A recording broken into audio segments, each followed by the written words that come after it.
নমস্কার শিক্ষার্থীরা, শিক্ষানিকেতন চ্যানেলে তোমাদের স্বাগতম। তোমরা যারা গোয়েন্দা কাহিনী এবং রহস্য রোমাঞ্চময় গল্প শুনতে ভালোবাসো, আজকের ভিডিওটি তাদের জন্য।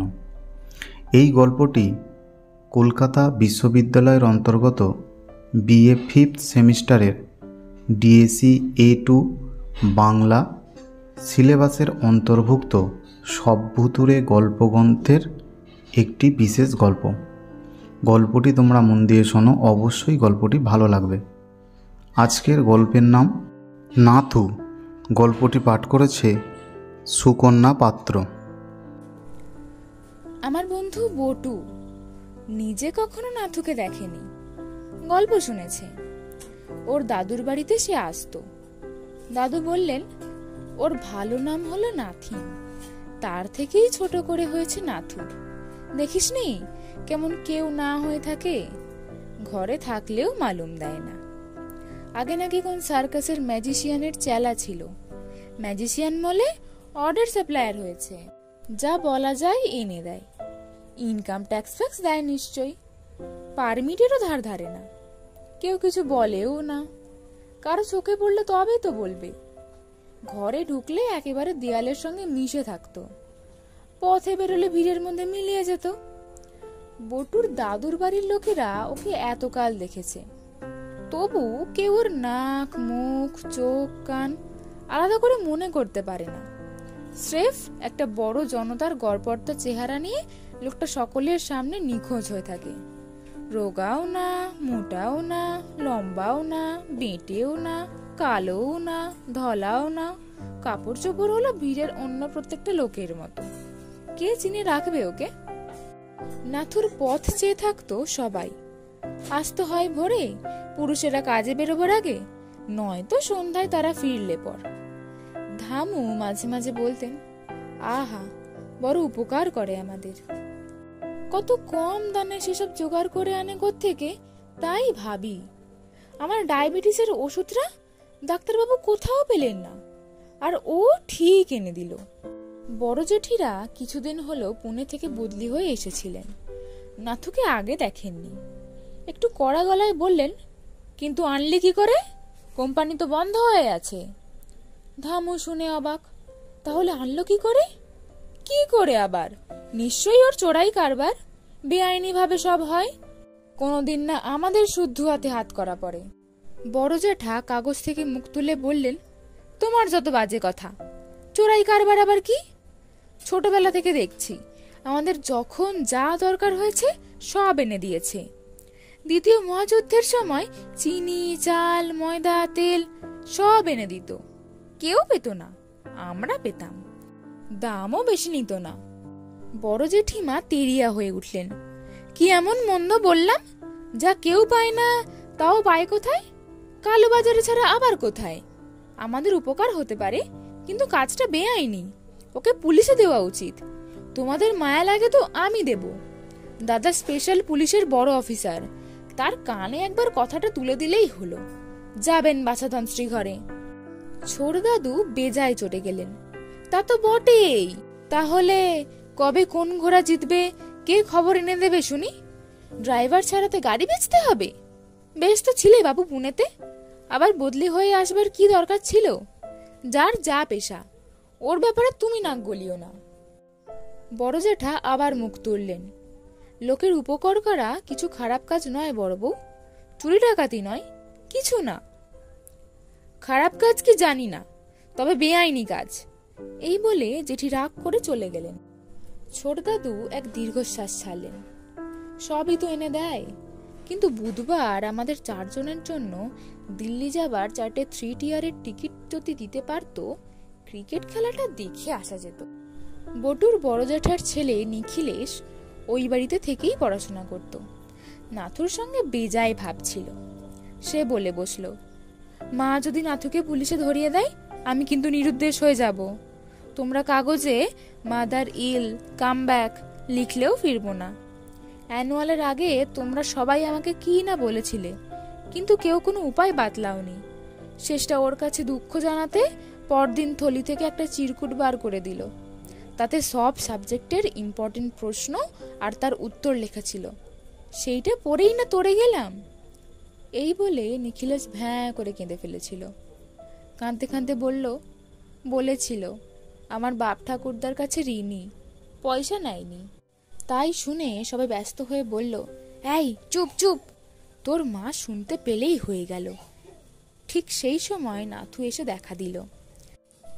হাতে সেই নেই রঙা ক্যাম্বিসের থলি, জিনিসপত্র এমনি ঠাসা যে মাটিতে রাখতে খাড়া হয়ে দাঁড়িয়ে রইল।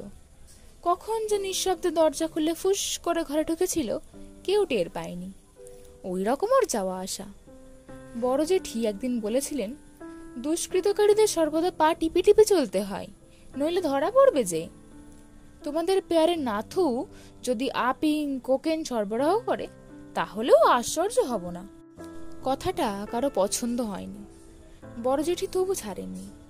উপকার করে আমাদের সকলকে পাপের ভোগী করে, নইলে আমাদের সঙ্গে ওর কি? এত উপকার করে নাকি কোনো ভালো মানুষের বেটা? আমরা কি ওর বাপের পিতেমো? সেদিন বড় জেঠি চলে গেলে দাদু বলেছিলেন, আমরাও যে একেবারে কখনোই ওর উপকার করিনি তা নয়।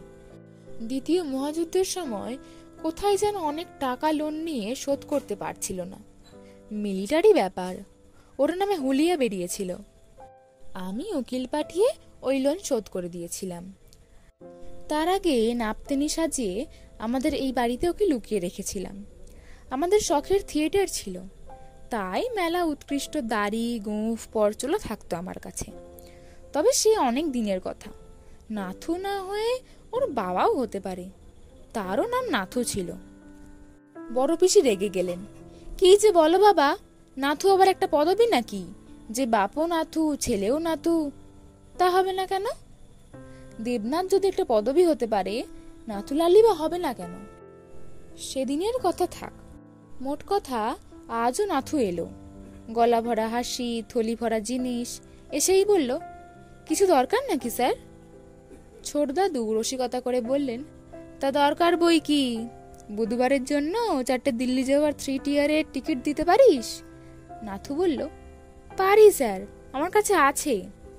এই বলে থলি থেকে বের করে দিল। সবাই হাঁ। ছোট দাদুর চোখ কপালে উঠল। কি করে পেলি নাথু? নাথু মুচকি হাসল। সে এক খদ্দের ফরমাইশ করেছিল স্যার, তার বাড়িতে ব্যামো, তাই নিল না। 10% রিবেট আছে স্যার। বলা বাহুল্য, নগদ টাকা দিয়ে তক্ষুনি ছোট দাদু টিকিট নিতে প্রস্তুত। নাথু টাকা নিল না। থাক স্যার, তাহলে পুরনো ধারটা পুরোপুরি শোধ হয়ে যায়। বড় কর্তা তো জানেন সব। বড় জ্যাঠাও খুব হাসলেন। তুমি আমাদের এত উপকার করো নাথু, কিন্তু আমার গিন্নি তোমাকে সন্দেহের চোখে দেখেন। চেনেন না তো, মফস্বলের মেয়ে। ছিলাম পুনেতে। বলেন যে তুমি আপিং কোকেন সরবরাহ করলেও আশ্চর্য হবেন না। আছে নাকি তোমার কাছে? নাথু লাফিয়ে উঠল। তা বলতে হয় স্যার, এই নিন।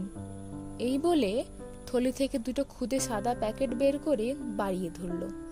সঙ্গে সঙ্গে খাবার ঘরের দরজার পর্দা সরে বড় জেঠির স্পেশাল পুলিশ দাদা ঘরে ঢুকে কাষ্ঠ হেসে বললেন, বাহ, একেবারে বামাল সমেত হাতে হাতে। না, নড়বে না। প্যাকেট শুদ্ধ হাত উপরে তোলো। টোপল, মগনলাল, হাত করে লাগাও, থলি তল্লাশ করো। বাকি সকলের চক্ষু চোরক গাছ। ই কি কাণ্ড! বড় জ্যাঠা চোটে লাল। দেখ জ্যোতিষ, বাড়াবাড়ি ভালো না। নাথুকে আজন্ম চিনি, ওর মতো সৎ উপকারী লোক। সেদিকে কান্না দিয়ে বড় জেঠির দাদা আঁতকে উঠলেন। আরে আরে, এ কি! এক মুহূর্তের জন্য চোখ ফিরিয়েছি, এরই মধ্যে লোকটা কোথায় গেল? মগনলাল, কা হুয়া? টোপল আর মগনলাল হাত করা হাতে বোকার মতো দাঁড়িয়ে রইল। এ কি তাজ্জব, কি ব্যাপার স্যার? সিরেফ দেয়ালের সঙ্গে মিশে গেল। স্যার রেগে গেলেন। কা দেখতা, খানা তল্লাশি কর। ওরা ছুটে বাড়িময় তাকে খুঁজে বেড়াতে লাগলেন। স্যার নিজে থলিটা তুলে নিয়ে হাঁ, তাতে একেবারে কিচ্ছু নেই। ছুঁতেই প্যাথ প্যাথ করে কাত হয়ে পড়ল। কি করে এমন ঠাসা দেখাচ্ছিল কে জানে। বলা বাহুল্য, শেষ পর্যন্ত কিচ্ছু পাওয়া গেল না, না মানুষ না জিনিস। বড় জেঠির দাদা অপ্রস্তুতের এক শেষ। পারলে বড় জেঠার পায়ে ধরেন। সম্পর্কে বড় হলেও বয়সে 5 বছরের ছোট। কিছু মনে করো না বকুদা। মিনু যে কি বাজে খবর দেয় তার ঠিকই নেই। ছোটবেলা থেকে ও সন্দেহবাতিক, যেন দুনিয়া শুদ্ধ ও ছাড়া সবাই দুষ্কৃতকারী। ভালো মানুষটাকে ভয় দেখিয়ে ভাগালো। আমার লোকগুলোরও বুদ্ধির বহর দেখলে, নাকি দেয়ালের সঙ্গে মিশে গেল? তাই পারে কখনো জ্যান্ত মানুষ? জেঠির দাদা চলে গেলে কারো মুখে কথা নেই। খানিক বাদে ভয়ে ভয়ে পকেটে হাত দিয়ে ছোট দাদু লাফিয়ে উঠলেন। আরে, টিকিটগুলো তো ঠিকই আছে দেখছি। আর আসেনি নাথু। পরে ওর থলিটাকেও বটুরা খুঁজে পায়নি। ছোট দাদুর কি দুঃখ। আশা করি ও ভাবেনি আমরাই ওর পেছনে পুলিশ লেলিয়েছি। বড় জ্যাঠা মাথা নাড়লেন। না, তা ভাবেনি। পুরনো ধার শোধ হয়ে গেছে, তাই আর আসার দরকার নেই। তবে শেষবার এই খারাপ ব্যবহারটা পেল, এই যে দুঃখ। বড় জ্যাঠা জোরে জোরে নাক টানতে লাগলেন।